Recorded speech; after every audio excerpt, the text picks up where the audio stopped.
It was supposed to be just another routine flight for billionaire entrepreneur. Michael Carter, a man, used 2 first-class cabins, private jets, and VIP treatment wherever he went. But on that rainy evening at the small regional airport, something strange happened that no one could have predicted.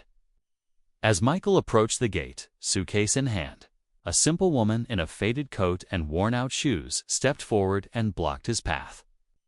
Her name was Anna, a quiet, unassuming woman who most people barely noticed. But tonight, she looked him straight in the eye and whispered a warning that sent a chill down his spine. "Please, sir, don't get on that plane." Michael almost laughed it off. Why would a stranger tell him not to board? He had important meetings waiting, deals worth millions on the line. The security guard gave Anna a puzzled look, ready to move her aside. Other passengers stared, some with curiosity, some shaking their heads at what looked like nonsense. But something about Anna's voice, her trembling hands, and the desperation in her eyes made Michael pause for a moment longer than he should. Who was she? How did she know him? And what could possibly happen that would make this ordinary woman stand in front of one of the richest men alive and risk embarrassing herself? Michael glanced at his phone. He was already late. The boarding gate was about to close.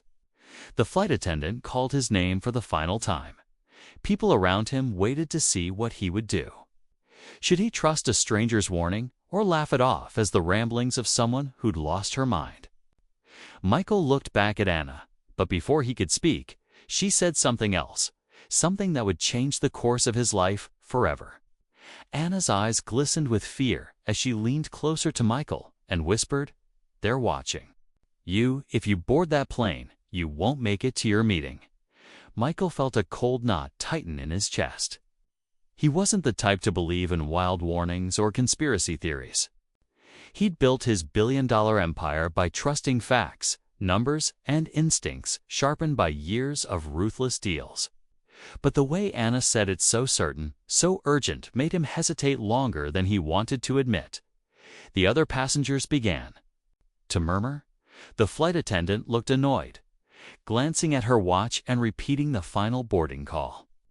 Michael's assistant, waiting a few steps behind, shot him a look that said, "Are we really listening to this?" Michael studied Anna's face. She looked tired, worn down by life, but there was something honest in her eyes. Why would someone like her care what happens to someone like me? He wondered. He wanted to ask her more, but the airport staff were already stepping in. Anna grabbed his sleeve before they could pull her away.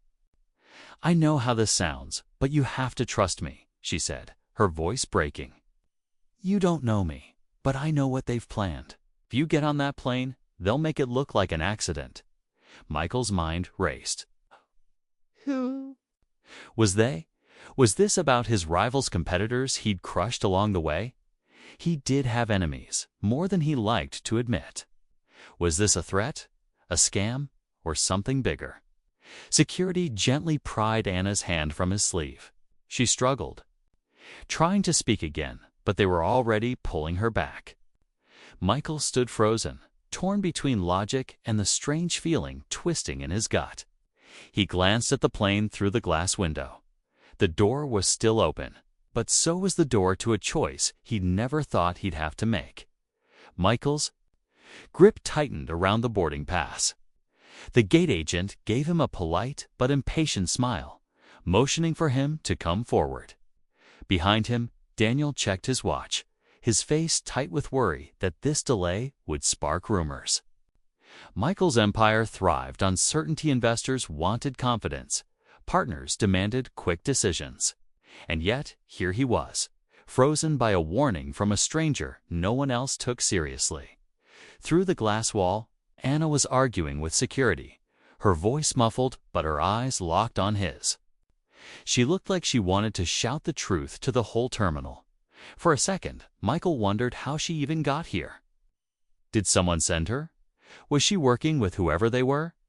Or was she really the only person trying to save him? He turned his gaze to the 2 men by the coffee stand. They were gone now. Michael's pulse kicked up a notch. He scanned the waiting area, nothing suspicious, but somehow everything felt wrong. His mind raced back over deals he'd closed, secrets he'd buried, people he'd outmaneuvered to stay on top.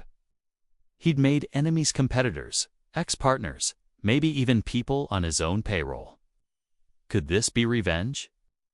Daniel stepped closer and lowered his voice. Listen, if you're worried, we'll have extra security. Meet us when we land. You can't let fear run your life, Michael. That's how they win. But Michael barely heard him. His phone buzzed again this time. A text. A number he didn't know. Don't get on the plane. His breath caught in his throat. He looked around. Who sent it? His mind screamed for him to think clearly, but the voices in his head were louder. The agent called his name one last time. The jet bridge door was half closed now. Michael's heart pounded, as if trying to warn him of something bigger than any deal or contract he'd ever signed. He glanced at Anna, then at the empty coffee stand, then at the rain pelting the windows. One step forward would mean ignoring every warning. One step back would mean he trusted a woman he'd never met over the life he'd spent decades building. The engines roared louder outside, a sound swallowed by the storm, but ringing in his ears like a countdown he couldn't stop. And deep down, Michael felt that whatever choice he made now would decide if he'd live to see tomorrow. Michael's eyes locked with Daniel's, and in that instant, every gut feeling he'd ignored for years came rushing back like a flood. He stepped back, his pulse pounding so hard he could barely hear the airport noise around him. Daniel's hand closed over his arm, but this time, Michael yanked it free. "What is this, Daniel?" Michael demanded. His voice low but sharp enough to cut through the chaos. Daniel's expression flickered just for a second into something cold and unfamiliar. "You're overthinking it," he said, too calmly. But Michael wasn't listening anymore. Behind Daniel, he saw the two men dragging Anna toward an exit door. She was fighting them, her eyes pleading with Michael to do something, anything. Passengers were backing away now, whispering, some filming with their phones. Michael took a deep breath. Years of boardroom battles had taught him how to read people, but he'd let himself get blind to the danger right beside him. He lunged forward, shoving Daniel aside. Daniel grabbed for him again, but Michael twisted out of his grip and ran straight for Anna. One of the men saw him coming and stepped in his path. But Michael didn't slow down. He slammed his shoulder into the man's chest, sending him crashing into a row of chairs. The second man pulled something from his Paquita syringe. Michael's heart nearly stopped. Anna broke free just enough to shove the man's arm away. The syringe clattered to the floor. Michael grabbed her hand and pulled her behind him. People screamed as security rushed in, finally seeing what was happening. The men tried to run, but guards tackled them before they could reach the door. Gasping for breath, Michael turned to Anna. "Who are you?" "What is this?" Anna wiped tears from her eyes, her voice shaking but strong. "You were never supposed to make it to that meeting. They planned to take you out quietly. Daniel was part of it." He tipped them off. Michael turned slowly. Daniel was on his feet again, but this time he didn't look calm. He looked cornered. Security surrounded him now, demanding he drop his phone and put his hands up as they dragged Daniel away. Michael tried to catch his breath. The flight he nearly boarded was now pulling away from the gate, doors sealed. Through the glass, he watched it taxi down the runway. He wondered what might have happened if he'd taken that final step.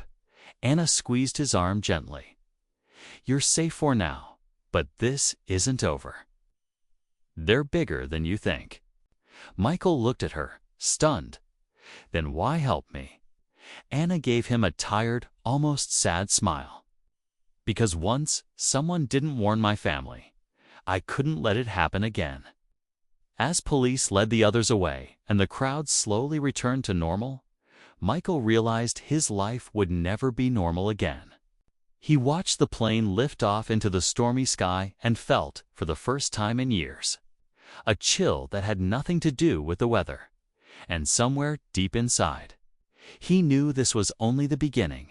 Michael stood by the huge airport window, watching the plane disappear into the dark clouds until it was just a faint light blinking in the distance.